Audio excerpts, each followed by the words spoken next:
Okay, good morning, everyone, and welcome to this meeting of the Metropolitan Mobility Network. My name is Jerry Bogaz. I'm an assistant director here with the New York Metropolitan Transportation Council. This is our fall meeting of the network, which is basically an advisory group to the New York Metropolitan Transportation Council and also to the Metropolitan Area Planning, or MAP Forum, which is a consortium of 10 MPOs and COGs from eastern Pennsylvania through central Connecticut. So this is very much a regional approach. The network is, as I said, an advisory body that is basically exploring issues related to transportation demand management and transportation systems management and operations, and advising the boards of the constituent MPOs and COGs. NYMTC, as a metropolitan planning organization, is a regional council of governments, and it basically is responsible for the use of federal dollars within its planning region. The NYMTC planning region includes New York City, suburban Long Island, and the lower Hudson Valley, 3 counties to our north. So with that, by way of a little bit of introduction, we're going to get into the meeting, which is basically focused on employer-based commuting programs.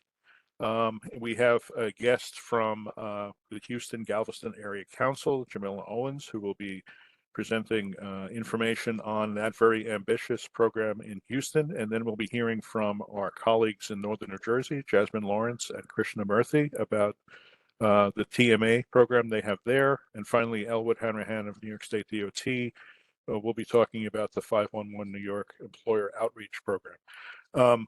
In terms of the run of show, after we're done with those presentations, there'll be time for questions, but we would encourage you to put your questions in the chat pod, and we will read them off. There should be time after the presentations to field a couple of questions.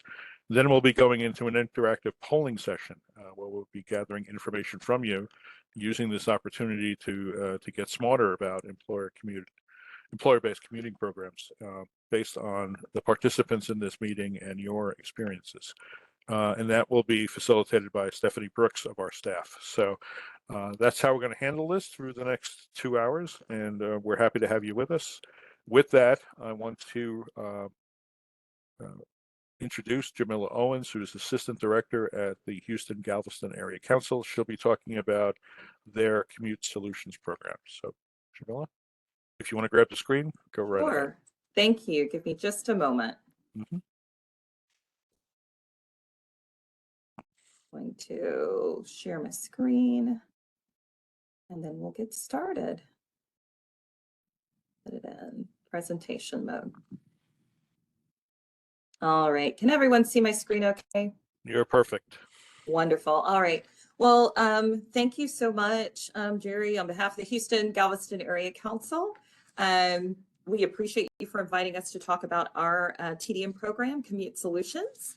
And we'll be faster than this says on the screen so that we can get through our content and save plenty of time for everyone else. I'll introduce you to our team, talk to you a little bit about our region and our program's history, and then dive into what our program looks like today. And we'll talk to you about what we're doing well, what we could do better, and what we're looking forward to in the next year. I have with us our team. Today we have Marcus Tucker, who's the manager of MPO programs, Emmanuel Andrews and Robin Egbert, who are senior program coordinators for the Commute Solutions program, and our newest hire, Catherine Gray, who is our program coordinator over outreach.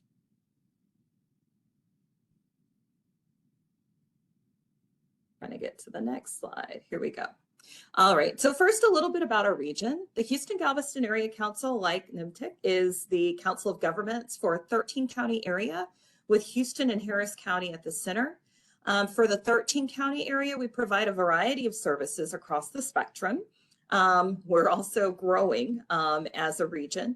We're also the Metropolitan Planning Organization for the red counties that you see there in the center. This 8-county core has about 134 cities and thousands of employers, and it's geographically very large. So you could actually pretty much fit New Jersey just about in that 8-county area. So it's a very large very large space that we're planning for transportation in. In terms of our growth, between 2010 and 2018, we grew from about 2.5 million jobs to 3.1 million jobs, and we're expecting about 4.8 million jobs in 2045. A little bit about our population. We've got about 7 million people in our 8-county area, according to the 2022 census. And our population is growing at about 1 million people per decade. And so by 2045, we're expecting to have about 10.7 million people in our 8-county area. We're also very diverse. And so we don't have any one ethnic group as a majority in our region. And we speak over 100 languages in our region. 5% of the region has no car, 31% has one car. And so as a program, we have quite a bit of a challenge in terms of making sure that we're able to conduct outreach in a way that reaches everyone and that serves the needs of our growing community. In our region, a little bit about congestion. Congestion costs us about $6 billion every year. In the region across our 28,000 miles of roadway. In terms of how people travel to get to and from school and work, most people, of course, drive alone, about 75%.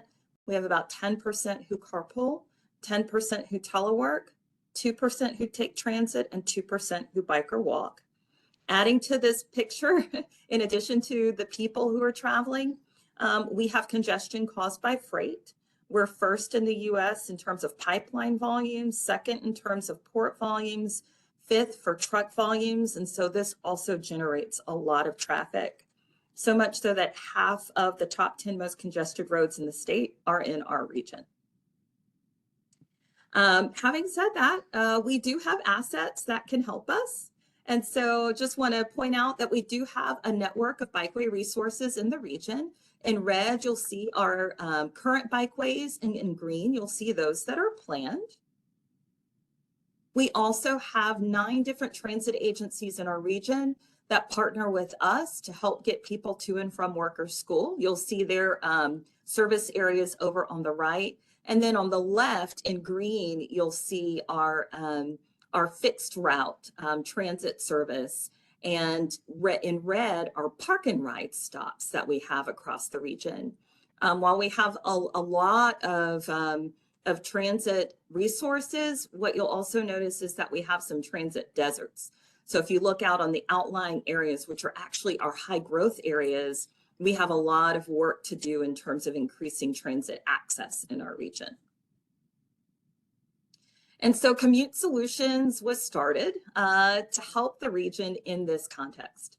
In 1990, we were designated as a severe ozone non-attainment area.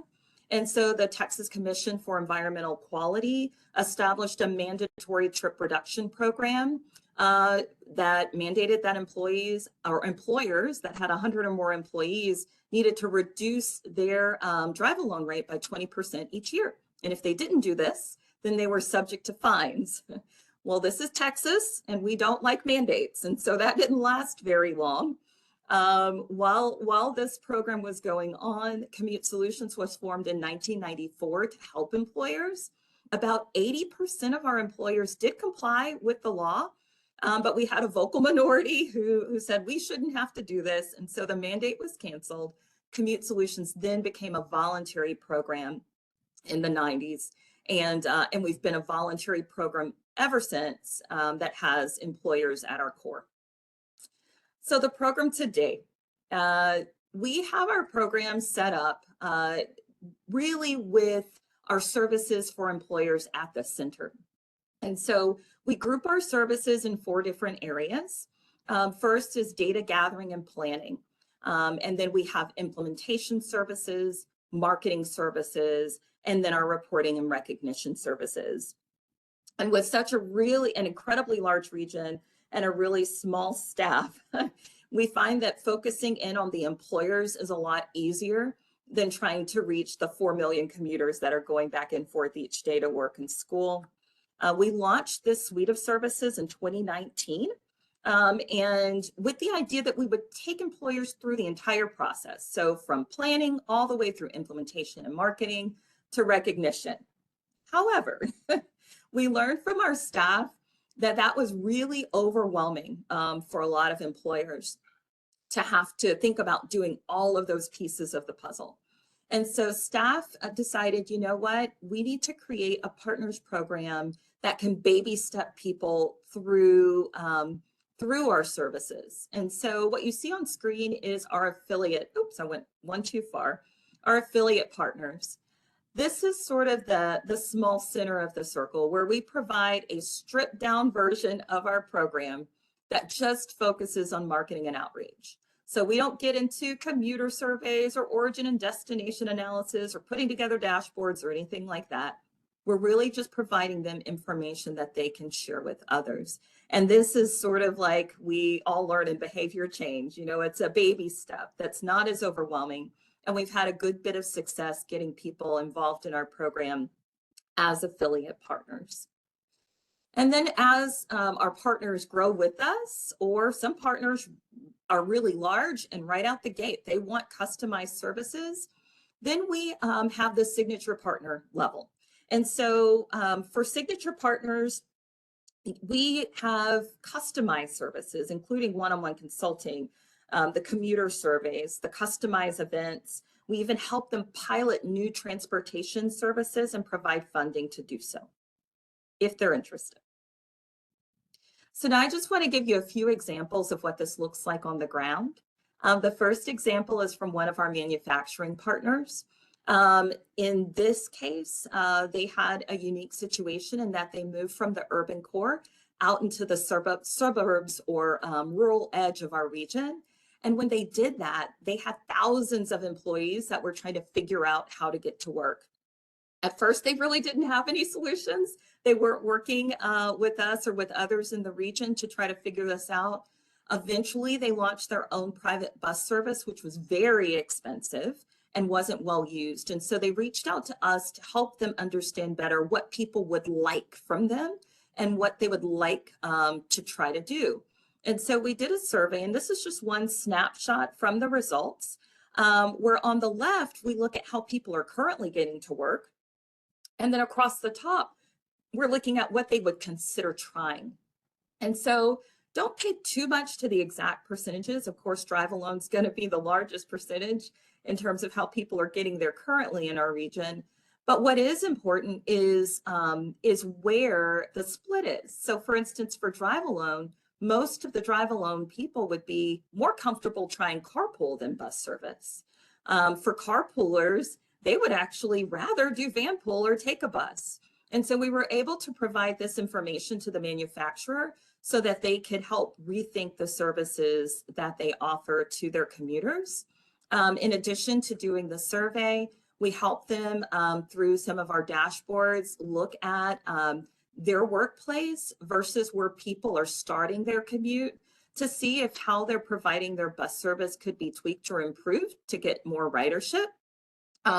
And ultimately, what they're interested in is partnering with other manufacturers in the area to see if they can leverage some of our funding to start a new service that could better serve their commuters and then those of their neighbors. I'm going to skip that video, but that was a video where we actually worked with one of our transit partners in the pilot program I talked about, where we're funding new services.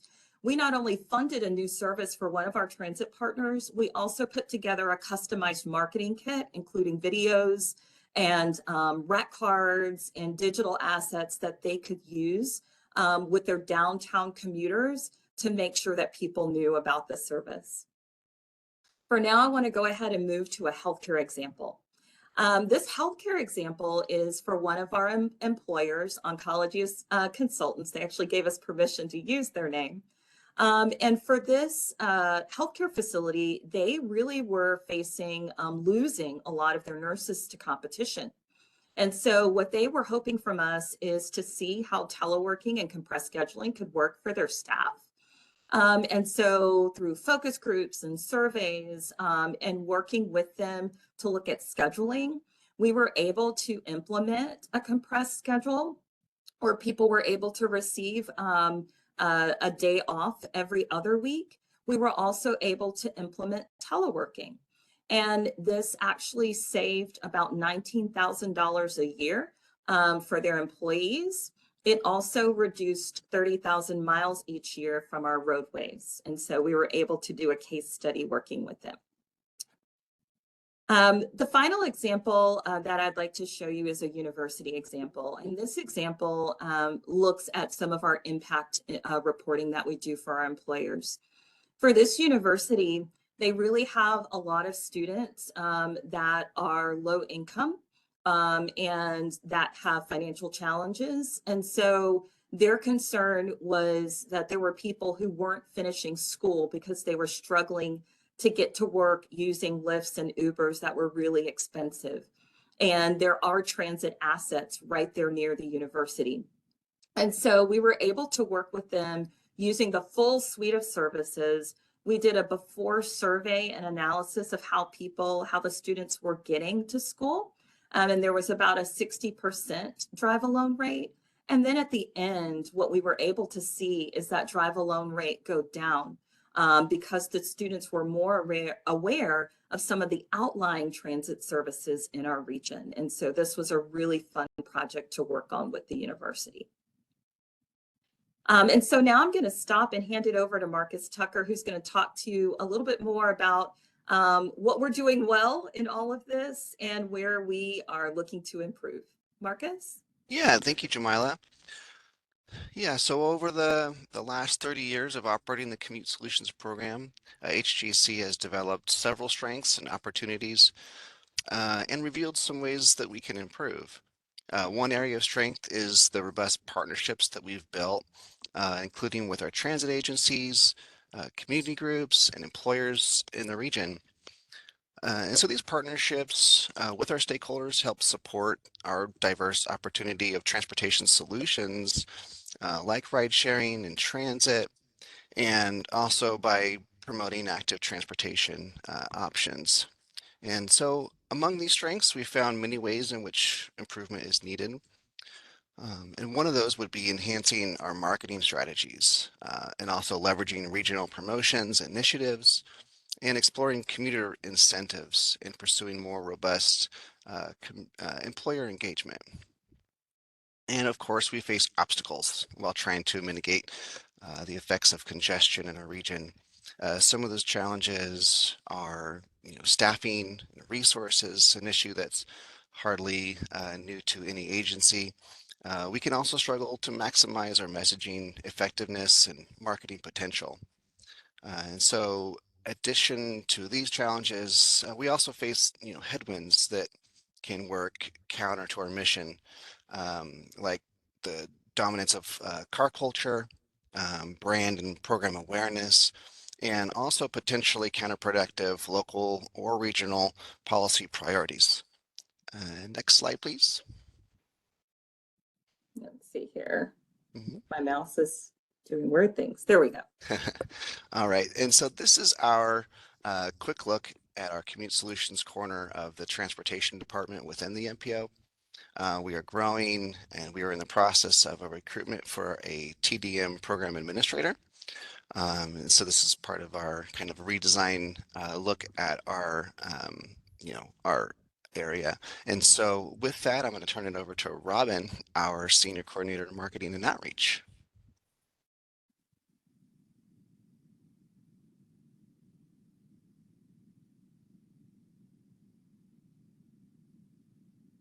Robin, are you there? I'm sorry. Oh, Robin can't unmute herself. Jerry, are you able to help with that? Yeah, I don't think Robin made it into the panelist section. So Fidel, can we unmute Robin? Or promoter, one or the other. Sorry. Sure, no problem. Great, thank you. Give me 1 second. Mm-hmm. There's a ceremony that goes along with promotion into the panelists.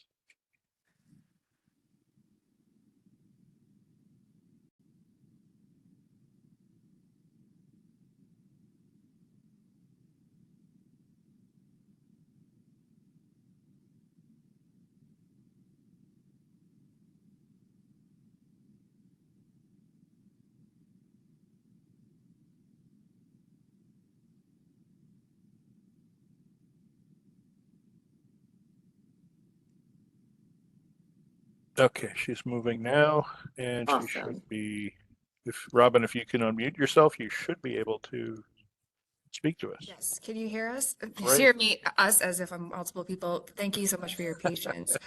So thank you so much, Jamila and Marcus. You really, put a lay of the land of, just how unique our region is, but just how much growth we're experiencing and why it's so important of what we're doing to ensure that we're supporting not only our employers, but our employees, and then the residents that live within this 8-county MPO. So as it stands, we're ranked number 3rd in the United States for the number of Fortune 500 companies. At the present moment, we're at 24.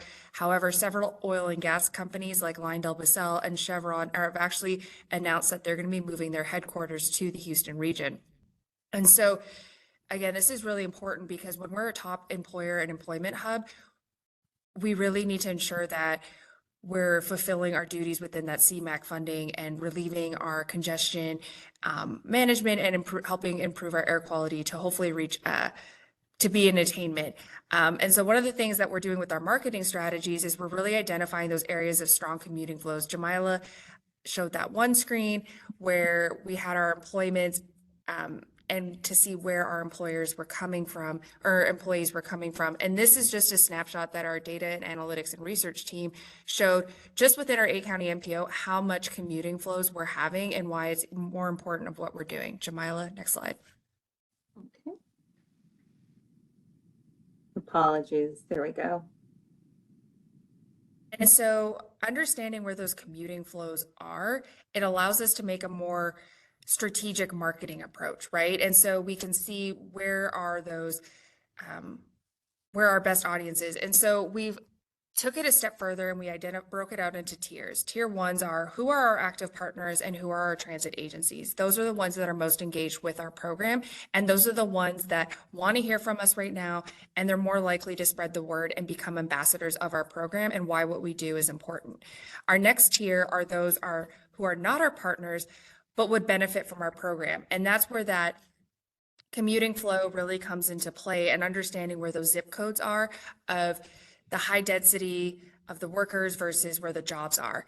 And those are the ones that can be employers, they can be management districts, they can also be colleges and universities. And then we have our all-encompassing tier 3, which are our commuters, and we can tie that back to our zip codes and our air quality data. Jamila, next slide.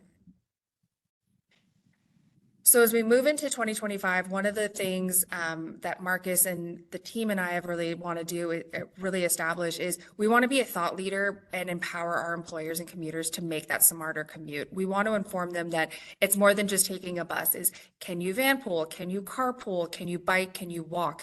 And we're planning on doing that through distribution of monthly newsletters, provide periodic updates in terms of, is there a new program coming into town? I know that Emmanuel's going to touch on this we're going to be launching our emergency ride home.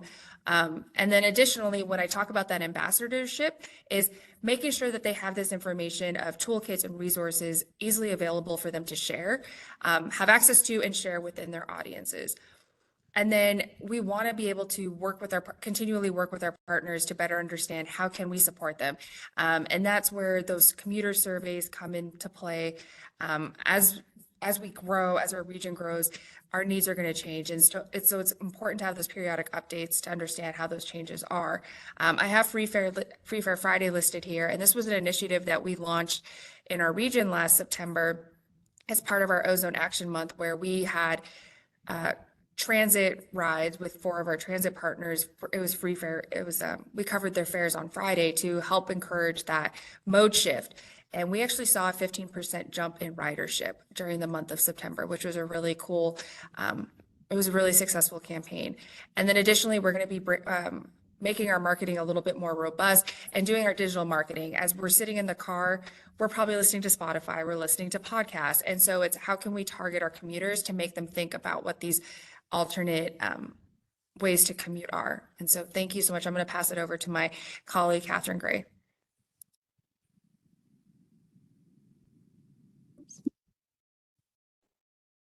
Good morning, everyone. Thank you, Robin, for detailing our marketing efforts. So my name is Katherine Gray, and I am the program coordinator for Commute Solutions, and my focus is on outreach. So for outreach, we are looking forward to reviving our efforts to strengthen all of our existing partners. So for instance, earlier, Jamila mentioned our signature partners. We would like to increase the services that we provide to those partners. For instance, if it's been a while since the last commuter survey, we want to help them complete a new one and see where their commuter programs can be stronger. If we have never completed an origin and destination analysis to help them see what is even possible for their employees, we would like to help them do that. And if they're doing everything perfectly without us, we just want to provide them with some recognition and let them know that, hey, we see what you guys are doing and you guys are doing a great job. We also want to leverage those affiliate partners that Jamila mentioned as well, and the leads that we have gained through our partnership. For instance, we did a partnership with Love to Ride for Biketober earlier this year, and educational webinars to move them towards understanding how we can be of more of assistance through educational events, customized marketing, and whatever else they may need from us. Next year, we'll also have additional outreach help by providing funds to the remaining transportation management organization in our area to conduct outreach related to commuter travel. And we want to build additional partnerships and help with a mode shift. It's very difficult in Houston to get people out of the mindset of your single occupancy vehicles. And so we're trying to work on getting those people to just kind of shift their mind from those single occupancy vehicles to other commute solutions that we have in the region. We are excited to continue to grow and learn and help our region find better ways and smarter ways to commute. Thank you.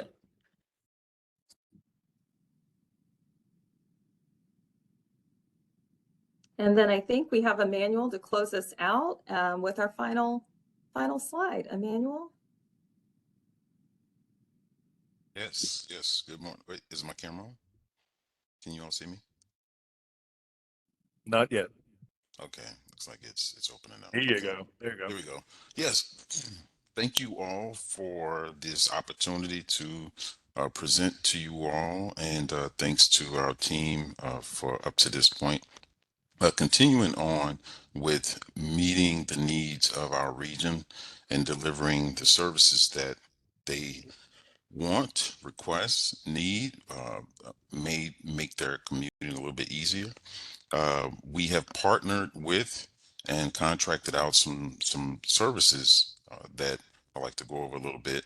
We are currently finishing up our first round with our regional bike encouragement program, so we will be looking to expand upon that success. To date, all time, we have reduced over 2 million miles of travel just by folks participating in the program. This is led by Love to Ride, if you are familiar with that program.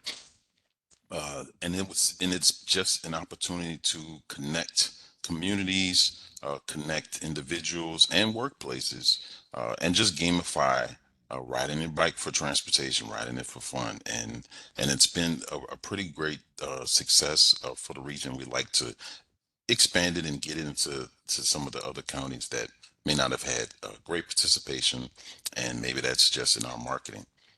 We'd like to expand upon the work that we did with the Flex Work Telework program that Jamila touched upon a little bit earlier.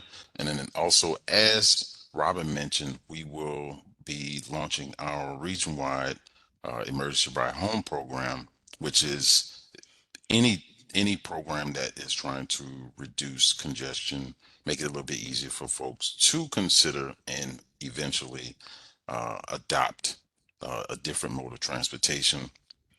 You have to meet them at that need of the what about. So we believe that the region-wide program will be able to do that. And a lot of that is going to be managed in our homegrown Connect Smart app, which is led by TxDOT and by Metropia in that development. Next slide.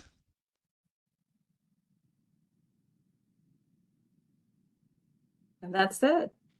That Thank is all. you, Emmanuel. We appreciate you. Thank you, team. And Jerry, we're happy to answer any questions at the end or whenever it's appropriate. Sure. And Jamila, thank you and your team for great information.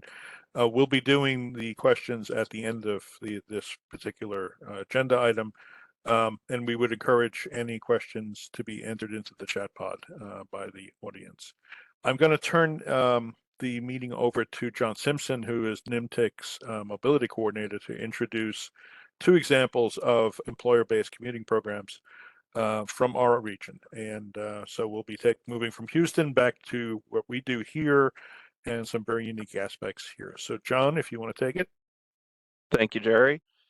As we all know, Houston is a very different place from New York City and the New York metropolitan area, but we definitely have a lot to learn from each other. So thank you for your presentation. Moving on, our next presentation will be from Jasmine Lawrence at the North Jersey Transportation Planning Authority. New Jersey is one place that still is covered by transportation management associations, many which have various programs, including some employer-based programs covering various parts of the state of New Jersey. So with that, I will introduce Jasmine Lawrence. Good morning, everyone. Thank you, John and Jerry, for having me. And I also have Krishnamurthy here with me. He will be presenting at the second half of the presentation to share a little bit more about the specifics that the TMAs do here in New Jersey. But I'm going to start with going over the New Jersey Transportation Management Association program and a little bit about the NJTPA. So the NJTPA is the federally authorized Metropolitan Planning Organization, or MPO, for 7 million people in the 13-county northern New Jersey region. And each year we partner with local and state agencies to help fund more than $3 billion in transportation investments and provide a forum of interagency cooperation and input. We also sponsor and conduct studies, assist county planning agencies, and monitor compliance with national air quality goals. And as shown on the map, here are the New Jersey Transportation Management Associations we have here in New Jersey. 8 of these TMAs operate in the state of New Jersey, and 7 operate in the NJTPA region. So Easy Ride, Go Hunterdon, Greater Mercer TMA, Hudson TMA, Keep Middlesex Moving, Ridewise, and Avenues in Motion. Greater Mercer TMA covers areas in both the NJTPA region and the Delaware Valley Regional Planning Commission region, DVRPC. And then also Cross County Connection TMA serves areas in the DVRPC and South Jersey Transportation Planning Organization, SJTPO region. And moving on to more of the TMA program and the NJTPA role with that. So the NJTPA administers the statewide TMA pass-through program grant, oversees the development of the TMA annual work programs, and coordinates activities among the TMAs. The NJTPA subregions, NJ Transit, NJ DOT, Southern NJ MPOs like DVRPC and SJTPO, and other partners in regional mobility. And then also, in addition to the funding the TMAs receive from us, they also are funded and supported by grants from NJ Transit, NJ DOT, the NJ Division of Highway Traffic Safety, and some other private grants that they receive on their own. So the TMA work program outlines strategies and activities for the TMAs to participate in, which helps create sustainable, equitable, and accessible transportation options in the region, while also increasing and improving safety, mobility, and congestion for all road users. Many of the TMA's activities actualize the NJTPA Long Range Transportation Plan, which we're in the process of updating, so stay tuned for any public involvement opportunities there, and also other state and regional goals as well. The TMA program consists of 5 required goal areas and 1 optional goal area. The goal areas are designed to allow for work programs that directly address the federal and state guidance and MPO planning goals, while also simultaneously allowing the TMAs to focus on their strengths as individuals, organizations. And then these goal areas also are designed to foster innovation in the development of the TMA work programs. This arrangement is intended to increase the level of coordination and cooperation between state and regional priorities and TMA activities in such areas like data collection, outreach. Some of the TMAs have shuttle services, provide technical assistance, and the development and implementation of each MPO's long-range transportation plan. So a little bit more about some of the TMA activities. The TMAs work with employers, local government, schools, community organizations, and the general public to encourage and create alternatives to driving alone for commuting and other trips. And many of these activities the TMAs engage in serve to reduce traffic congestion and air pollution, including promoting and supporting commuter van pools and carpools, increasing transit ridership, encouraging walking and bicycling, and promoting electric vehicles.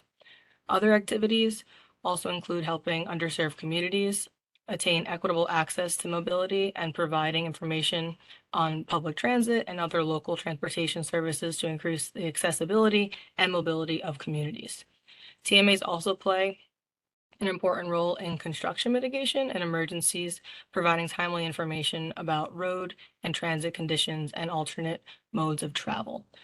So in terms of what's new for the TMA program, in 2021, we assessed the TMA program at Voorhees Transportation Center at Rutgers and have been working to implement the recommendations. So this has resulted in more outcome-oriented products and an increased focus on the safety and environmental goal areas, which reflects the NJTPA's LRTP's goals. And then additionally, the tasks and activities have been reworked to better align with and come directly from other NJTPA plans like our TDM plan, the Coordinated Public Transit Human Services Transportation Plan, our CMP, and active transportation plans. So I just wanted to share some of the contact info for all of our amazing TMAs that we have in New Jersey, if anyone had specific questions and wanted to reach out to them. But I'm going to hand it off now to Krishnamurthy from Easy Ride TMA, but if anyone has questions about the TMA program in general, my contact info is also on the screen. Great. Thank you, Jasmine. Let me just get to share my screen. Give me a second.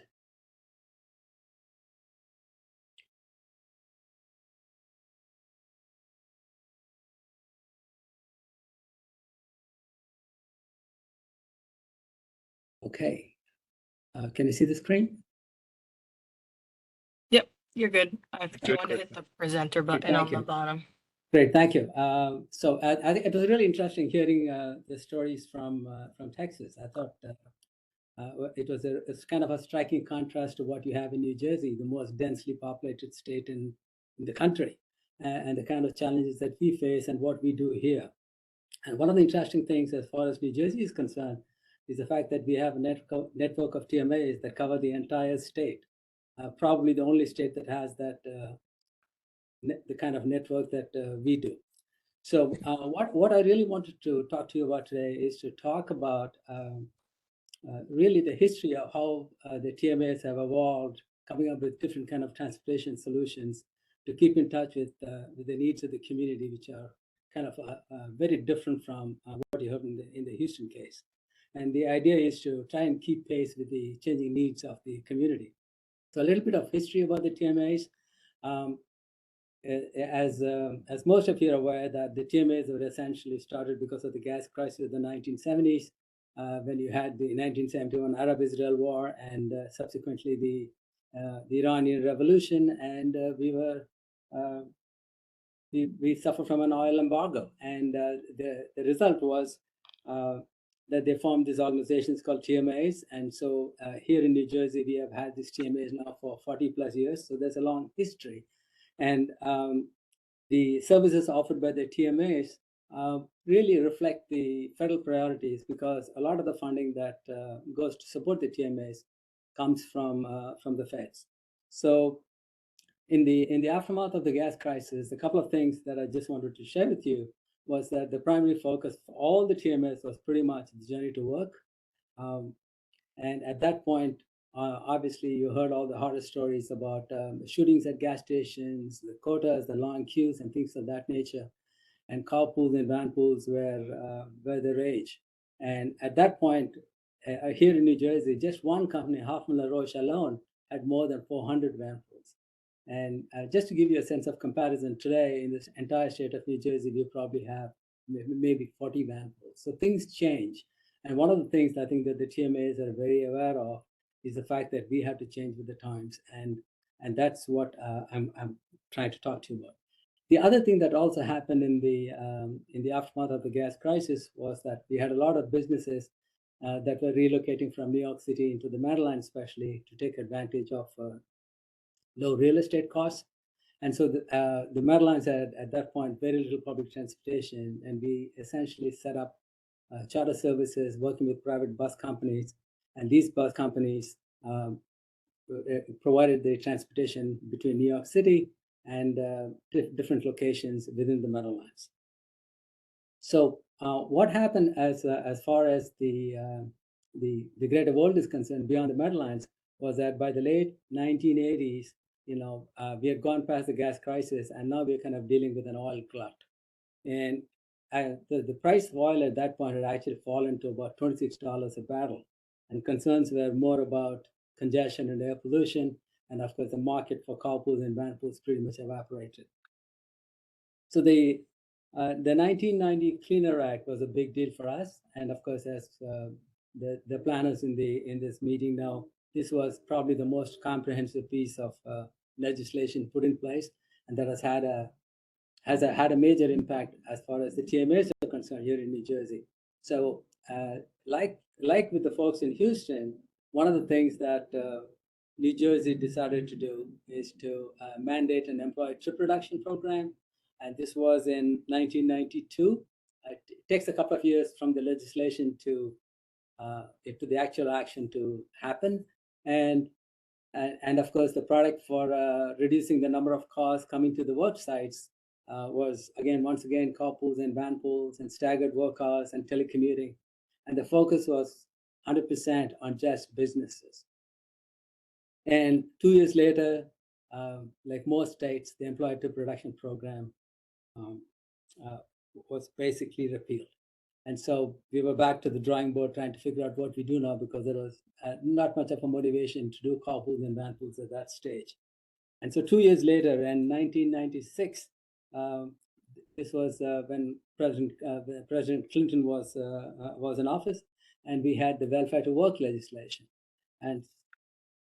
And again, although the legislation came in 1996, by the time the TMAs got to act on it, it was really close to 2000. And one of the interesting things with the welfare to work legislation was the fact that the idea was that to get welfare folks off the welfare roll and to get them to jobs. And one of the major challenges that they faced was the lack of transportation. And for the first time, there was actually funding available to provide shuttle services. And a number of TMAs actually started putting together programs to provide shuttle services. And once again, the primary client for this were the businesses. And in our case, we serve the northeastern part of the state. We actually bought a fleet of vehicles and the shuttle program, and we also recruited drivers. And the shuttle program has expanded to the point where we have, at one point pre-COVID, we had about a fleet of 30 vehicles, about 60 to 70 drivers. We're operating 24/7, and we're transporting more than 2,000 people a day. So the point is, those kind of legislations have a major impact on what we try to do. And 4 years later, this is around in 2004, President Bush was in office, and we had the United We Ride program. So this was, again, not really a legislation. It was more of an executive order. And what it required was for all the federal agencies to better coordinate their efforts in terms of the resources available. The sense was that there's a lot of duplication of service. And the way it translated for the TMAs at the grassroots level was the fact that there was no money to really make anything happen on the ground. whatever coordination needed to happen was definitely at a much higher level, and the TMAs did not really have much of a role in that. But in terms of actual programs and services, what happened was, I think for the first time, the focus shifted from businesses to focus on really individuals, older adults especially. And some of the TMAs at this point actually started volunteer driver programs, and also working with some foundations to raise money to support those kind of programs. And the United We Ride program really did not do a whole lot beyond that. But a couple of years down the line, 2007, once again, things changed with the Safe Routes to School program. This probably was kind of a pivotal point as far as the TMAs are concerned. And the reason I say that is because New Jersey is a home rule state. You know, we have about 2,500 schools. We have a little under 570 municipalities. And you know, most of the zoning is controlled by the local municipalities. And the planning, especially when you're talking about transportation, it's kind of more regional in nature. And so this was an opportunity to really kind of bring the land use planning and the regional transportation planning a little closer. We didn't think about it that way at that point, but in hindsight, we thought that was probably one of the major benefits of the Safe Routes to School program. The other thing that also happened was that initially the focus was Safe Routes to School. Later, the program became the Safe Routes program, because we also wanted the municipalities to think about putting together programs that support safe walking and biking in the community beyond just the schools. So this gave the opportunity for the TMAs to really roll out a whole bunch of new programs. We did a lot of safety campaigns. We have done a lot of road safety audits. And for the first time, we really assisted municipalities to adopt complete streets policies. And I think the complete streets policy is, again, an example of a lot of work in terms of really getting the municipalities to understand the importance of safe walking and biking, and the kind of infrastructure that needs to be put, the kind of policies that need to be put in place. And it really required the buy-in of the decision makers. So that has been a major plus in terms of making a physical difference on the ground. And then the TMAs also kind of provided speed studies. So this is, again, one more new program where we actually put radar signs up so that we could measure the speeds at which the vehicles are moving. And we're able to provide that data to the municipality so they could decide how they want to use that data. So in some cases, they could probably increase enforcement during maybe peak hours to make sure that people drive a little more carefully. So the Safe Route to School program was really kind of pivotal in terms of redefining the client base. And for the first time, we were also working not just with businesses, but also with schools and municipalities, which in their own right were also major employers. And as I said before, we have 2,500 schools, 567 municipalities. So this, I think, was really a great step in kind of making sure that we included the public sector agencies under the umbrella of employers. And the other piece, which is I think equally important, is just the sheer numbers. In a typical year, the TMAs work with somewhere close to 300 to 350 schools and municipalities. So I think this was a program that made a real difference. And the other aspect of the Safe Route to School program was that those municipalities that put these programs together and did the legwork were eligible to get dollars for actual infrastructure improvements. So there's a process put in place where they could access funds to support what the TMAs had helped the municipalities to put together. So the other thing that was happening while we were kind of working with the Safe Route to School program was the rise of the TNCs. And this is also around the time that we are having issues with COVID. This is a couple of years down the line. But for the first time, I think there was this focus on personal transportation. And the reason we talk about personal transportation is the carpools and van pools work well when you have a car. But then we were also dealing with a lot of people who never owned a car, who also do not even have a driver's license. And so this was kind of an interesting tool that we could tap into. And also we had older adults who had stopped driving and who needed assistance. And so for the first time, we started looking at TNCs and to see how we can partner with them. And in case of my company, Easy Ride, we actually had a volunteer driver program, which was extremely successful, but we could never recruit enough volunteers to meet the demand, and we were never able to scale the program. And so we were able to essentially transition the volunteer driver program into a program with Lyft and Uber. And I'm very pleased to say that that program has worked extremely well. And today that program provides more than 500 rides every day. We provide more than 100,000 rides each year. And the forecast is we will probably provide more than 150,000 rides in the coming year. The other important part is this was not just limited to businesses and government agencies. For the first time, we also got the nonprofit community involved. And the nonprofit community used this program in kind of very interesting ways. And one of those organizations that used this program actually set aside a pot of money for every client. And they could use the money in whichever way they choose. In the sense the client could use the money to pay for a ride to go to the doctor's office, or for a job search, or for a medical appointment. And the end result was that the investments that was made in this particular program really paid off. And the sense was that they probably got a 300% return on the investment, because people were able to transition from wherever they were to land on their feet and be self-sufficient. So this was probably one of the most successful programs. And I think we definitely are going to be pushing this program even more going forward. So where are we today? So a couple of things. So we're doing all the things that we've already discussed in now. I'm talking about the carpools, the van pools, the shuttles, the walking and biking, the rides with Lyft and Uber. All of them are still in place. What has changed is their relative importance. Now we don't have thousands of van pools. We only have 40 to 50 van pools. The shuttles, yes, the number of shuttles haven't changed a whole lot, but the ridership has declined from maybe 2,000 a day to about 500 a day. But the new thing that I think that has come into focus is definitely EVs. 10% of all the vehicles, of the new vehicles, especially in the state of New Jersey, are all EVs. And we think that that this is an opportunity to really focus on the air quality challenges that we have been talking about in the past. And we really didn't have a tool to deal with it. And so for the first time, we're really pushing workplace charging.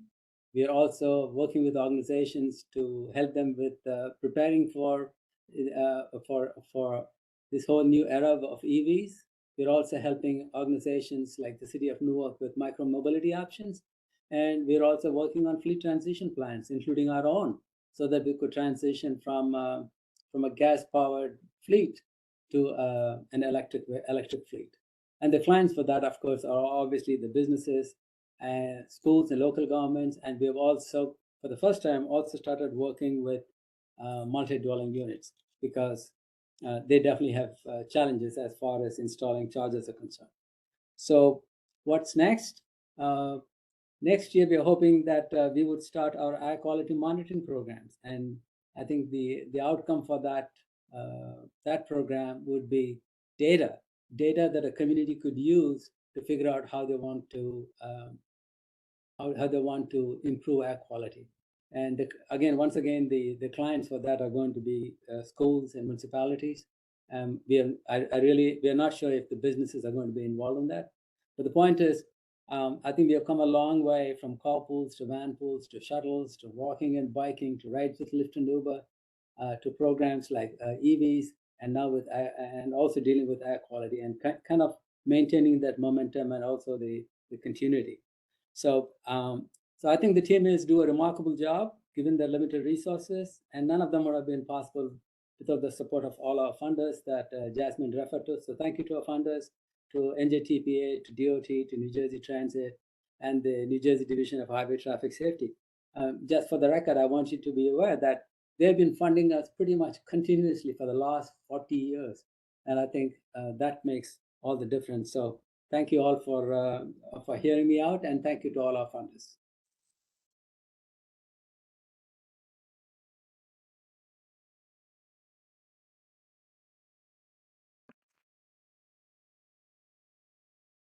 Okay, thanks, folks. So, John, move on to the next, please. All right. Thank you to our friends from New Jersey.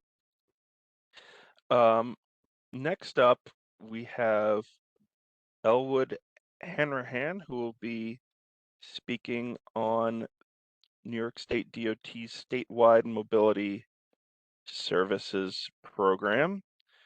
New York State has had a long-standing 511 program, and it has evolved over the years from 511 on the phone to something much more, much broader than 511 traffic information. So, Elwood, the floor is yours. Sir, thanks for handling my slides for me, John. So hi, I'm Elwood Hanrahan. I lead the statewide mobility contract, which includes the 501 program and other programs. We're led out of the main office planning office, so we include a lot of things that we do statewide. So I'm going to focus on what we do mostly downstate, but a lot of what we do is statewide, and we kind of deploy things based on the local needs. So that's how we're a little different. Can you, next slide, please? So we're our employer-based services. You know, basically we provide technical support for employers. We have 3 regional downstate programs that have different not looks and feels, but just different needs based on their region. Region 8 tries to connect a lot of the transit options, so a lot of focus on all the different transit options, park and rides, EV charging. Long Island's a little bit more park and ride, SOV or HOV lane support, and our Region 11 is more TSBO focused on construction events and, you know, large disruptions. So basically, we're an assistance focused program that when we try to bring economies to scale and efficiency to our partners and agencies that we work with. And we pretty much we're pretty adaptive and refine the program based on, you know, current conditions. So we're always evolving, you know, our methods or needs based on the moving target that we have in this current environment. So we offer a employer ride match carpooling service. It's in-house supported technology that allows us to provide ride matching to any partner or employer. So we provide customized matching through those services and portals. Employer portals are located in employers, you know, intranet. So it's, you know, employees don't have to sign out of their or leave their local employer site to do matching. So next slide, please. So we also support van pools. So we do the support of the van pool and help employers that have employees with needs get the van pools up and running, help promote empty seats. Some regions have tolling support, like Region 8 supports tolling for van pools. So basically, we're primarily an assistance program in this regard. Next slide, please. And then we provide technical assistance for local programs. So a lot of times an employer, you know, they may have a sustainability director, but, you know, what kind of actions can they do? You know, they want to reduce greenhouse gases or whatever. We bring actionable ideas to the location. We'll maybe do some analytics around the site, see what the needs are. It's all dependent on where that location is.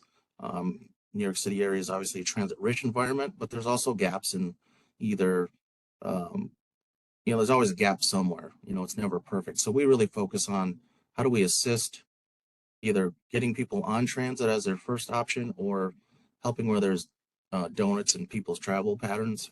A lot of times what you see after COVID is people have moved away, do hybrid work. what things can we do to have the employer help them assist their employees to promote or energy efficient travel. Next slide, please. We also support a guaranteed ride program. Now, this is centrally supported, but locally kind of different in each region. Obviously, like upstate is very tough. Usually Buffalo, Albany has a program. We support the back end for them. And then downstate, each region has a different program where they set it up, either in how much their limits are and kind of the local rules. As you can see from the, the graph, it's, or the visual, there's a lot of long distance commuters. So, and that part, and really with GRP support, it's a lot of that's coming from 2/3 of our participants live in disadvantaged communities. So, we're helping that segment of the population. So, we're helping people that have a sustainability focus, do efficient travel, and we're helping people that are typically, on the cusp. Most of our riders are about within that self-sustaining threshold, which is about, we used to be about 60,000. I think it's probably after inflation up to $80,000 now, but that's kind of where our membership's core is, the two groups. Next slide, please. So the employer custom portals, kind of, they sit inside behind their firewalls. It's locally branded to match their location. And we just have a little branding on the side, but each one's different. Like Brooklyn Navy Yard has a shuttle service. So we support, the feed from the vendor for that shuttle service on their portals. That's a very popular page for us. A lot of times we get a lot of people asking, is the shuttle running during storm events or emergencies? A lot of that goes through our customer support. We really connect those people. That's one of our, like an example of a very localized, customized employer portal. We work a lot with Northwell Health. They've got a lot of locations across downstate. I think they might even be they are a major employer downstate, but usually working with their head of sustainability, and getting information out to about either when there's going to be a disruption or when they may want to think about that. So we can really work with that local employer to get the message out about something happening locally. So it's not just access to people in the program, it's access to the employees as well from a messaging standpoint. Next slide, please.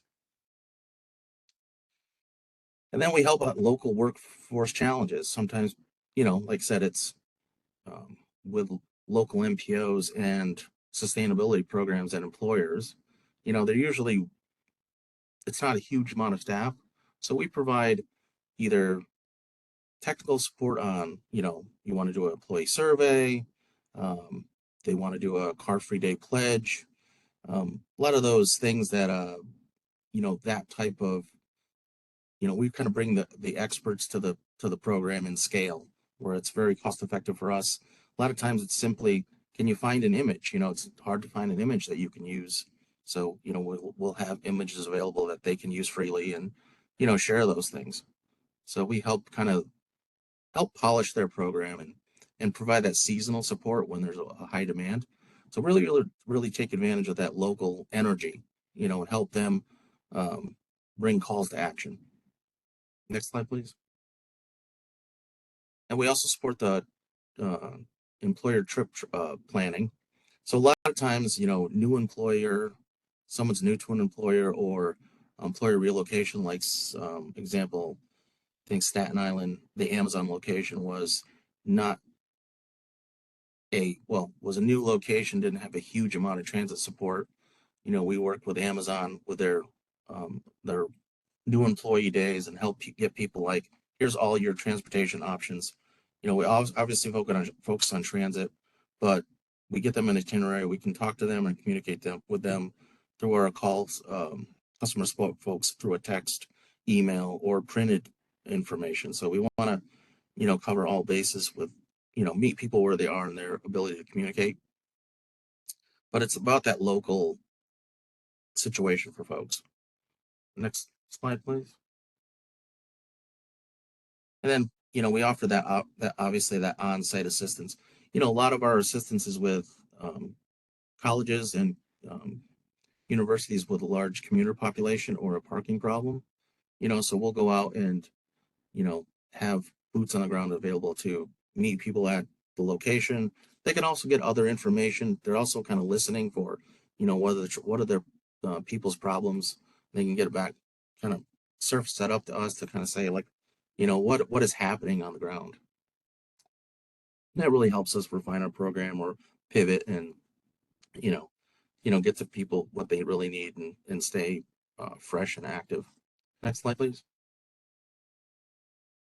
And then we help out with micromobility, because micromobility is you know, it's everywhere and it's inconsistent. So things like bike lockers, you know, a lot of times, you know, what do you do with a bike locker if you're, you know, it's like there's not a big bike locker industry, you know, so it's these kind of boutique niche markets that we help support as a total program. So individually as small programs, it's not really sustainable. So we kind of bring in the umbrella of all these experts that can focus in on these small boutique programs. Boutique, when I mean boutique, it's more to a location. So more a little recently, like during COVID, you know, we had some support for electric shuttle during COVID for hospitals, for nursing staff that was from out of the area. Now lately it's been, you know, that venture capital market's kind of been drying up in bike share. So we've been helping local libraries with bike borrow programs in areas that are in disadvantaged communities where, you know, the private marketplace just doesn't have a business model that fits there. So, you know, that's one of our current things we've been working on lately. You know, we kind of adopt to the times and what's new and different. So next slide, please. And then, like I said before, we provide promotional materials. You know, you would think it's easy, but, you know, when you're, say, a sustainability director or, you know, commuter, student assistant staff, you know, developing materials could take a long time for you. So what we do is we have professional staff on contract. They provided templates and we basically recycle templates. So we can include their branding, get all the messaging, all that stuff that's very detailed in that space of marketing to present nice presentable material.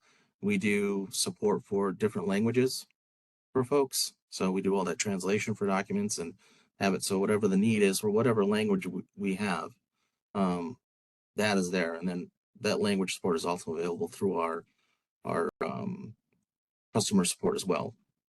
So next slide, please. And that is it pretty much. I mean, like I said, I didn't really want to go too crazy. I just kind of highlighted the differences that we have. You know, TDM is done differently all across the area. It depends where you are and depends on what the needs are. We just adopt for those situations. So if you need to get a hold of me or want additional information on our numbers or our stats or different things, you can call 501 obviously, and then we have AI assisted chatbot you can reach out to and they'll get you to me. Great, thank you, Elwood. And thank you to all the presenters. It's an awful lot of information we just saw. Great information.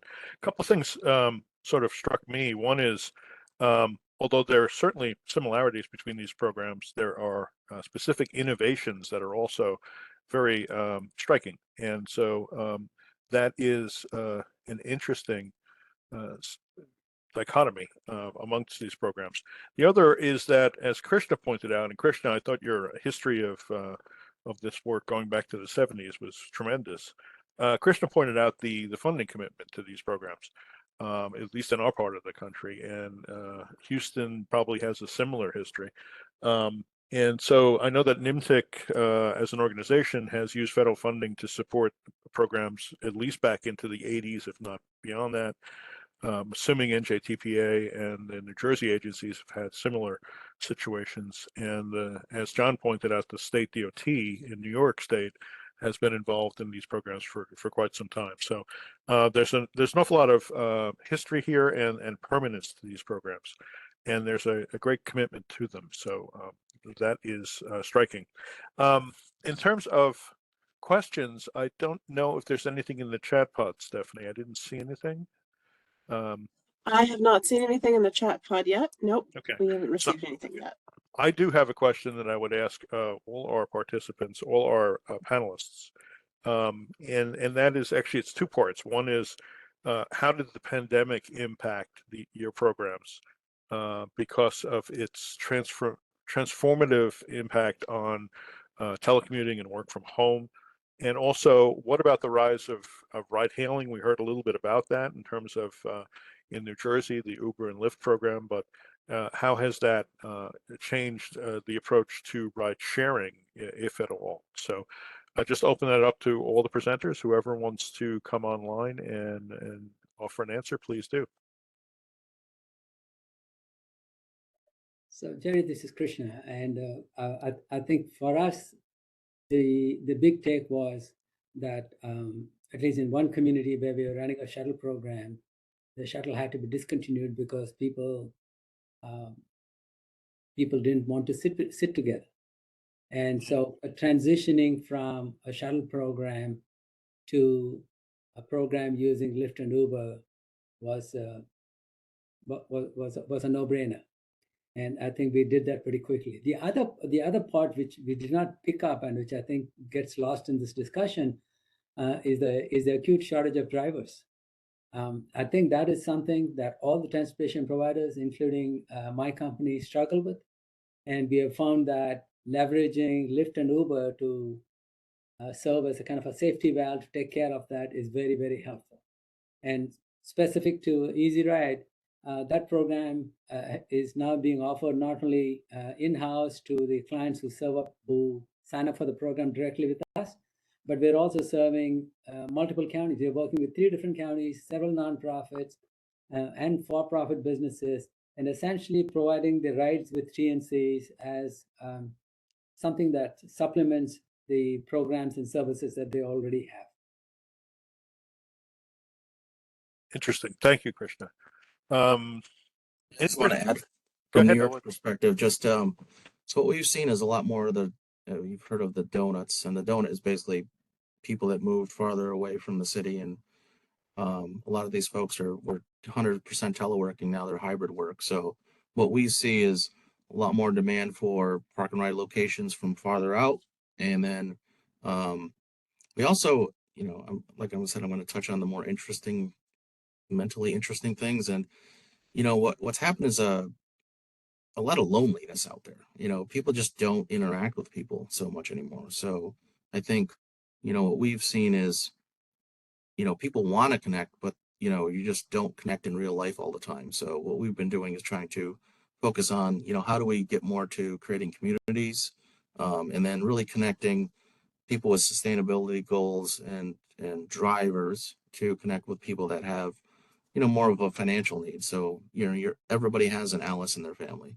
So that's the kind of the difference that we've been doing is that's probably not so obvious. And then 2, with the Uber and Lyft thing, we've actually had some survey responses that say, they would like to see more us promote ride sharing and carpooling more because it costs them $60 every time they take Uber and Lyft to work, and it's really expensive, and they'd rather carpool with someone. So that's, I think, a different thing that we haven't heard, but I think this is all kind of settling out.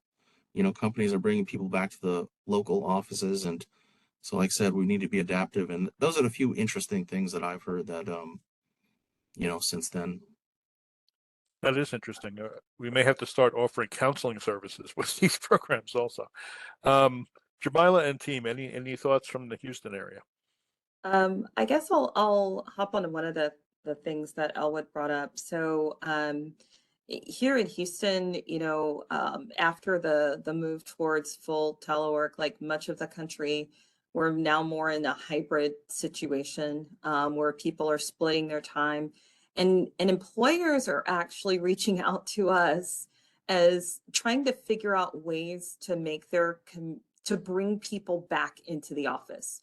So they see our services as something that can maybe entice people to come back. into the office. And so we saw that shift a little bit, where that was, they weren't really interested in sustainability. They, that wasn't what they were working on. They wanted to see what we could do in terms of services to help people want to come back.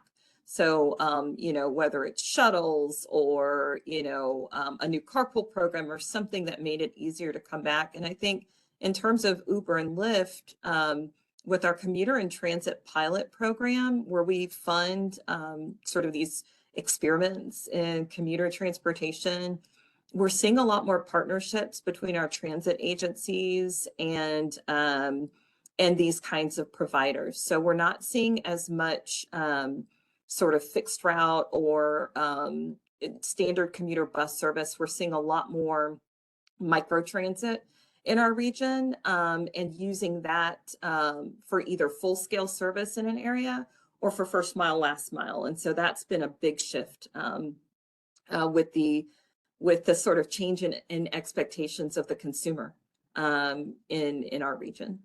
That's a great point. In my previous professional life, I was involved in TDM efforts and employer commute efforts in the Lower Hudson Valley, and it's interesting because telecommute was always that something that had a lot of promise, but it never really took off. And it's striking that in 2020 we were all forced into this massive experiment in whether telecommuting could work and how different the world is now versus before, and that's one of the reasons for the question is, how does that really impact it? Not only does it reduce ridership because telecommuting is so successful, but it also can be, an extra bow in the quiver, so to speak, of these programs. All right, let me go to Stephanie and ask if there are any other questions that have shown up in the chat pod. Yes, we have received two. I think the first one is sort of for anyone who's presented today. It's about battery disposal and electric vehicles. In terms of battery disposal and facility usage for EVs, what are plans to counteract a new form of waste disposal, and could that energy be reused? Oof, that's a big question. Anybody have any thoughts on that? Krishna, you spoke about how EVs have been brought into the mix.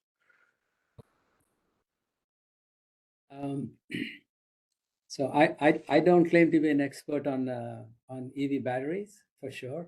So I don't think I can really respond to that question.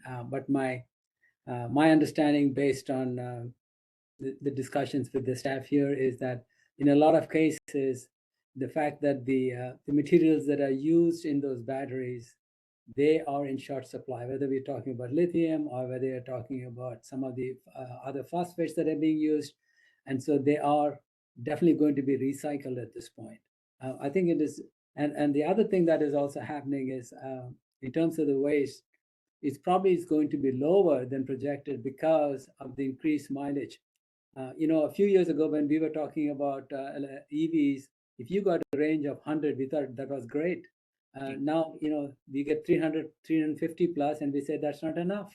So I think that is the other thing that is going to happen, where people are essentially expecting the range to increase. And if the range increases, I think there would be a lesser need for recycling of those batteries. Thank you, Krishna. Jamila, did you want to add to that, or? Well, I was going to say a little something similar, but to add, I think something interesting that'll be coming out in 2025 is our team is putting together our first, as an MPO, zero emissions vehicle plan for our region. And those are some of the things that they're going to be tackling within the plan. And so I don't have the answer today, but I wanted to invite whoever had the question to just keep us in mind. And then I believe it's late 2025, that plan should be coming out. And so I think there will be some interesting information in there that could be helpful in terms of that question as we look to what these sort of zero emission vehicles mean in terms of our future as a region.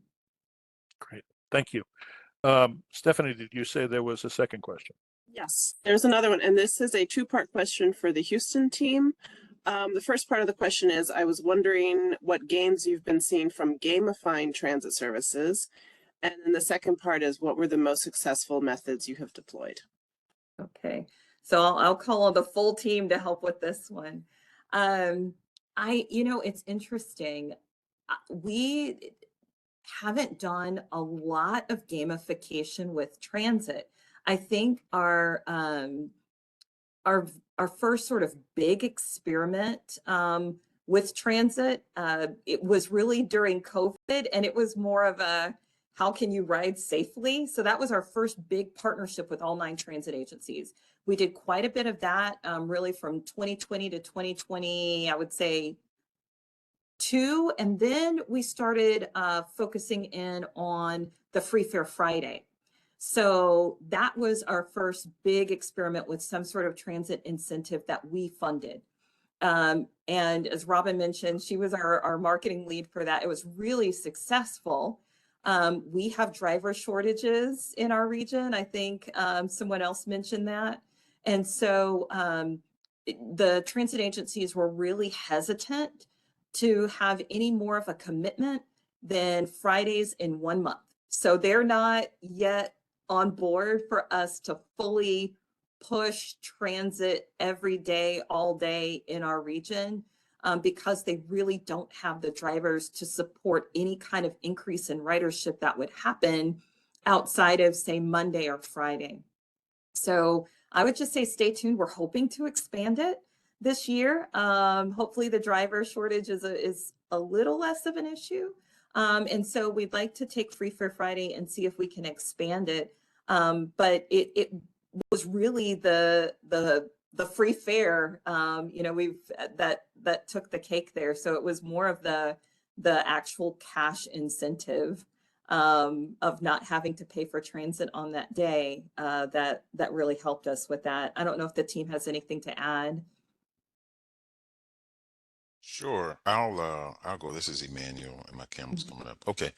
Um, Speaking to the gamification and, like Jamila said, incentivizing that shift, what we've done with the bike encouragement campaign, that's pretty much mostly incentivizing and gamification. A large part of their package is offering a dedicated community engagement manager, and this person or persons works pretty closely with the employer champions, and those are really big advocates, and they do the rah-rah and getting folks together at the work sites, because it is really work site versus work site depending on the size and whatnot, and folks really get into it. They like to have bragging rights and whatnot internally. At your specific organization, you may have folks that they want to be the top rider, so they're constantly checking the leaderboards and whatnot.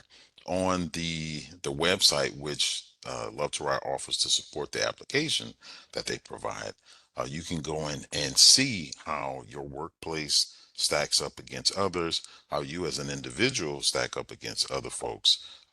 And it's constantly being updated. So that helps out. And then you can encourage folks to do more and whatnot. And there's large incentives, thousands of dollars, bikes, things of that nature. So that has been a really big help. Not that folks in the bike community need more incentive to ride, but it does definitely help them to ride more and to bring others in to join those campaigns.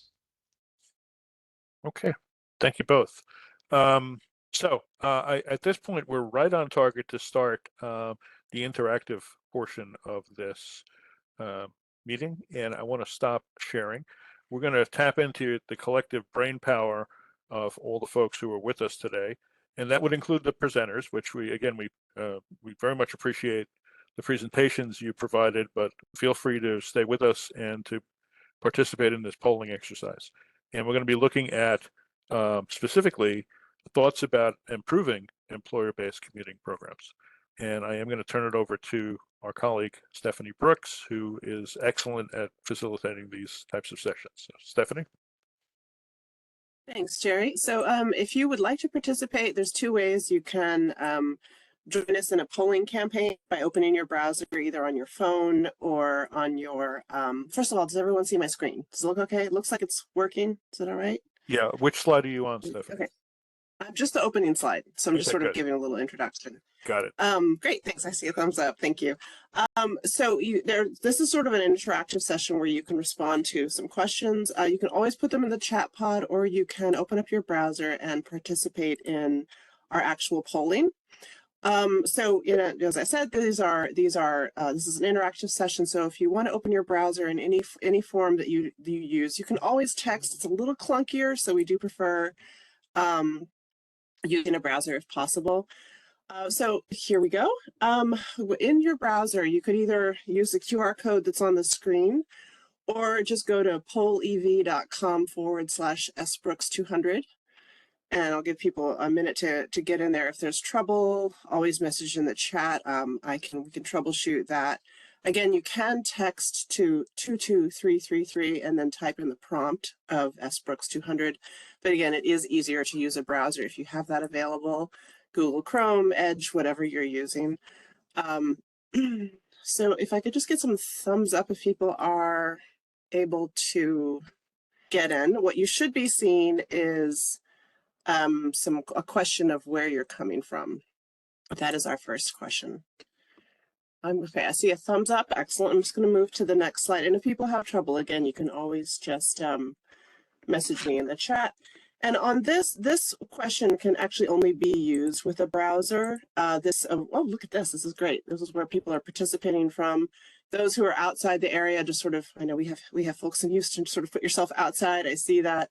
This is great. Hopefully you are seeing on your screen the results of where people are coming from. We've got great representation in different parts of New Jersey.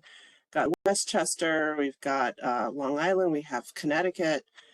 So pretty much the entire region for this group. I'm just going to give it another like 20 seconds so people can get a sense of how this works. So when it starts slowing down, I will, okay, I think I can go to the next slide. Oh, here's some more coming up. All right. Great. I'd love to see the diverse range of participation here. This is just sort of more also, this is kind of a little bit of an icebreaker so you can get to a sense of how this works. Many of you have probably done this before, but you know, it's always just good to have a moment to get familiar with the technology. All right, so I'll go to the next question. Get in here. So what organization or community do you represent? You should be seeing our answers will show up shortly on the screen here. You just type in what organization you're from, and it'll start showing up on the screen. And just so you know, all of these on the back end get recorded. So any feedback people give, we can we'll get a sense of it on the back end here. The way Poll Everywhere works. And again, if you are having issues, you can always just put your answer into the chat pod. But so far, it looks like people are having a fairly comfortable time with the technology. We've got a great amount of MPOs and commuter agencies. We've got city agencies. We've got various throughout the region. Right, some Connecticut. So this is great. We've got a lot of different, a lot of good representation here. And nothing in the chat so far, so it looks like so far it's working. So we've got Putnam County as well, which is in Orange County, which is sort of further north from the New York City area. And we got Houston. Yeah, thank you. Thank you so much for your great presentation, for you being here. It's always interesting to see what other agencies are doing throughout the country. Okay, I'm going to give this another 10 seconds or so. And these responses will continue to come in. It takes, sometimes a little time to show up on the screen. So if you have put your information in and you don't see it, no worries, it will get recorded on the back end. So we'll get a sense of where everyone is coming from. Okay, and then the next slide. Just a yes or no question here. Have you ever participated in an employer-based commuting program as an employee yourself? So this is interesting. We've got a lot of different, all right. Might be able to scooch down a little bit so you can see the responses a little better. There we go. I have the screen's text very large so we can all see. So mostly no's as an employee. Oh, no, it's increasing a little bit. About half, about 50% of folks have a yes, and then the rest no as an employee. Okay, give it another couple seconds here. This is just interesting information to note. Okay. Looks like we've got sort of max capacity here. And again, more will show up on the back end if people have given other responses. Sorry, we'll go to the next one. Come on. There we go. It's very tricky sometimes. Are you aware of any employer-based commuting programs in your county or borough, a residence or place of employment? The yes is here. Interesting.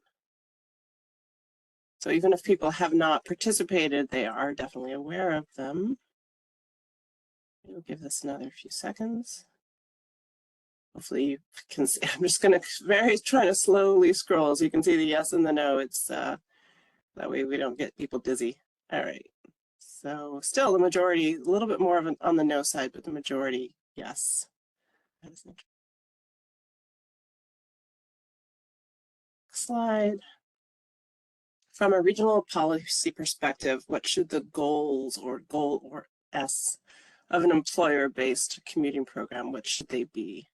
So just type in your answers and they will show up in the chat pod slowly.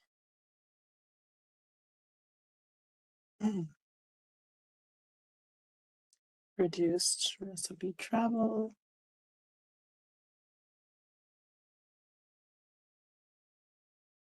Reduce congestion and pollution. Reduce trips. Okay. And this is again from a regional policy perspective, so this is interesting. Reducing peak hour travel. Again, nothing in the chat. If you have I was wondering what SFP was. Thank you for clarifying. Provide the eco-friendly reasonably priced way to commute. Sustainable travel for employee retention. And we heard about that today. Facilitate mode shift. Yeah. Supporting connections with public transit hubs. Expanding transportation choices. And again, there's nothing in the chat. If you have trouble putting it into this polling module, you can always put in the chat pod. It looks like it's going well in the polling system. Improving the efficiency and the sustainability of how we get to work. Providing products employees actually want to use. Yeah, that is important. Okay, we'll give this another few seconds. Looks like it's slowing down a little bit. Development, increase transit use, incentivize sustainable transportation options. Excellent. So in the interest of time, I'm going to go to the next slide. This is a brief poll, so I'm not going to have too many more questions here. Okay, now this is a ranking poll. This is where you will indicate the importance of the following components of employer-based community programs. So you'll see here on your screen, when you click on an option, there's a little arrow that goes up or down for you to rank it. First, second, third place, what's most important to you. And I will scroll through the responses once they come up. This one takes a little longer for the ranking choices to show up. So I'll spend a little bit more time on this one. And again, if you have trouble with this part of the poll, just type your answer into the chat. There might also be something that you don't see here that you want to make sure is noted. So eventually the ranking will show up here. We'll just give it another 10. There we go, it's starting to show up. So and the ranking will continue. It continues to move. So let's see what the most important so far is transit shuttle service. Okay, that is so far the most important employer-based commuting program. Then a transit benefit program. I'll scroll slowly so we don't have dizziness. Transit information. Oh, transit benefit program has moved to first place. It's like a race. All right, transit shuttle service is now in second place. And then we've got on-site of nearby bus. Oh, there you go. So transit shuttle service is still number one. It's very exciting. Who's going to win? Stephanie, it is interesting on-site or that nearby bus stop. Yeah. it's interesting that the transit items are definitely up at the top here. Yes, rather than the car sharing. Yep. Be interesting to Guaranteed know ride how home that program. changed because of the pandemic. Yep. Wow. Yes, transit benefit program is still number one, and shuttle service is still number two. On-site nearby bus stops, third place.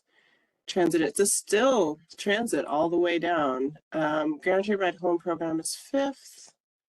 Carpooling and matching is sixth place. Parking for carpools is down on the bottom. Bike racks and lockers, eighth place. And EV charging, ninth place. So this is really interesting. Again, we will see this on the back end in the reporting. And again, I will go slowly to create no vertigo or anyone looking at their screens, including me. If I move too fast, it gets too dizzy. All right, so this is really fascinating. Thank you all for participating. And I see nothing in the chat, so I think this poll is working. And then just this is again free flow text. What other services or incentives should be part of a successful employer-based commuting program? If there's the things we mentioned here, there's something else you've seen, something else you feel that is important, an important service, an important incentive. EV charging, okay, great. And again, these will show up fairly slowly, but you'll see them on the screen shortly. Chat pods so far, so looks like it's working. Carpool and transit try-it days. Oh, that's interesting. Okay. Flexible work consulting, compressed weeks telework so we don't lose momentum. Paying for transit over parking. Safe place to park your bike, i.e. not in an outside alley. Yeah. Telecommuting. This has been mentioned a lot today. Employer funded incentives. Great. Ride hailing. Okay. Try it days. Nice. Mode efficiency. Perks for taking sustainable transportation. Oh, free breakfast. Yeah. Micro transit. Parking cash out. Oh, I guess you get rewarded, right? If shuttle connection, transit hubs are not feasible. Exploring options to reduce long distance commutes. Okay. So especially in more spread out rural areas, that would be really helpful. Free transit fares. Yes, Houston was mentioning that. On-site services, parking cash outs and tiered parking. Reporting to show success in meeting goals of employers. Yeah, the metrics, that's important stuff. Free reduced transit fares paid by the employer. Appropriate storage shower facilities to support. Hang on, what was that? Oh, active transportation, so biking, scooters, all that kind of thing. It's in a New York City summer, that's a good idea. Bike share membership paid by employers. Give this another 10 seconds. Looks like it's slowing down a little bit. I think this might be the last question. And nothing in the chat pod so far. So yeah, thank you all for participating. And then sort of a discussion, if Jerry, if you wanted to have that open, or if you needed me to close out given our time. No, I think we're doing pretty good on time. So there is a short opportunity here if anyone wants to add anything verbally to our discussions today, to just raise your electronic hand and we can open your mic for a bit. So that is there. But with Jerry, I that, just did want to mention in the chat, we received this was previously about the gamification. Mhm. There was a response in the chat about it. Yes, I saw that. Do we have a hand up there? Yep, it's Elwood. Go ahead. Go ahead, Ellen. I just wanted to add to the kind of the battery question, not related to EV cars, but bicycles. You know, we did some support for safety in buildings because we work with some building managers. So it's a lot of, bike storage, bike safety. Also with the employers, that was a big demand over COVID, was helping employers know what they need to do to support people biking to work. So the battery safety issue has been a big kind of a big topic. So it's more of, what batteries are safe, what batteries aren't, so they can get their EV or their electric bikes store them in their apartments or their businesses. Thank you. Elwood, quick follow-up on that.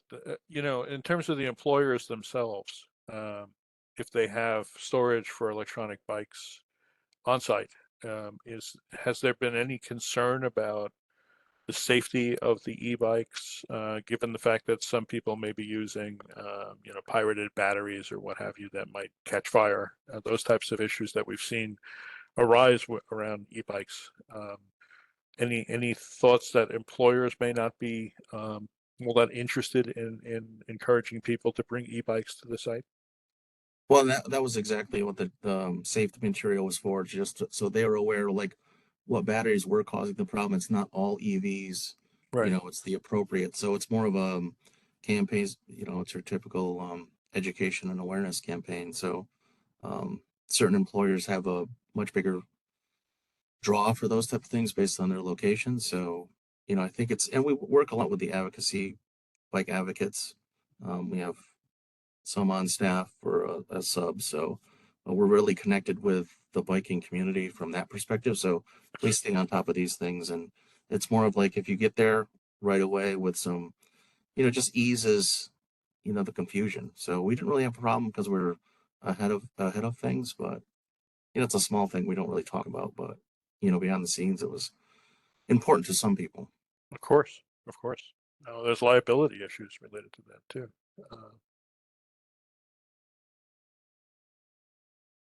The one thing, Is there anything else in the chat pod? Sorry, go ahead, Jerry. No, anyone else in the chat pod or electronic hand, and if not, I just wanted to raise the issue of something we've seen, and I don't know if it's also been seen in the Houston region or in northern New Jersey, but the desire on the part of municipalities to mix uses at what had formerly been standalone corporate parks and corporate sites. Because of movement of those headquarters to back at the cities or to other locations. It all kind of wraps into on-site services and the need to bring services onto the site so that people who work there don't feel like they need to travel to get lunch or whatever, go to the post office, what have you. Anything in the Houston metropolitan region in terms of mixing more uses on what had been standalone sites? Yes. In fact, there was an article, I think it came out, it was one day this week, on how how poorly we're doing actually in terms of repurposing all of this office space that's going unused. There are some efforts to celebrate TDM Week. We actually took a tour of a success here called Post HTX, which took an old postal office that was in downtown Houston. And it is now one of those beautiful mixed use spaces, including a 1 acre sustainable farm on the rooftop and all the things you would, there's co-working space, there's office space, there's restaurants, there's music venues, and it's all in this one space. And so there is a push to see what more we can do in the region, but we are starting to see more of that. And I hope we can do a lot more. Right. And also, and we don't really know where this trend is going to go, but certainly there was, in the immediate aftermath of the lockdowns, I think everybody experienced whether or not employers were going to start reducing the space that they had because of telecommute. Yes. It's hard to tell where that's going to go in the future. It seems to be moderating, but that certainly provided, opens up opportunities to mix uses more on in these suburban sites. So. Okay, we do. Jerry, there is a request to send the slides to Right. South Jersey TPO. Can we send the slides to all participants at some point? What we're going to do is we're going to post something, a report on this meeting on our website with the recording and the link to the slide decks, I should say. And once that's up, we'll send an email to everyone who signed in, who registered via the Eventbrite, and let them know that it's available. And so that's probably the best way to do that. Given limitations of emails for sending large slide decks. Yes. So. Okay. I Thank don't you. see any other suggested inputs, so I think we're going to give you back 15 minutes of your time today, which is always good around lunchtime. But we certainly appreciate all the presenters who joined us today, our colleagues from Houston and from Northern New Jersey, as well as from New York State. So very much appreciate the information that you provided. Very interesting to see that all played out, both within our region and outside of it. So thank you so much for that, and thanks everyone who participated in this session for your inputs in the interactive part and also for your attention. So we will be next scheduling a meeting. We don't have a date yet, but it'll be in the spring of 2025 most likely.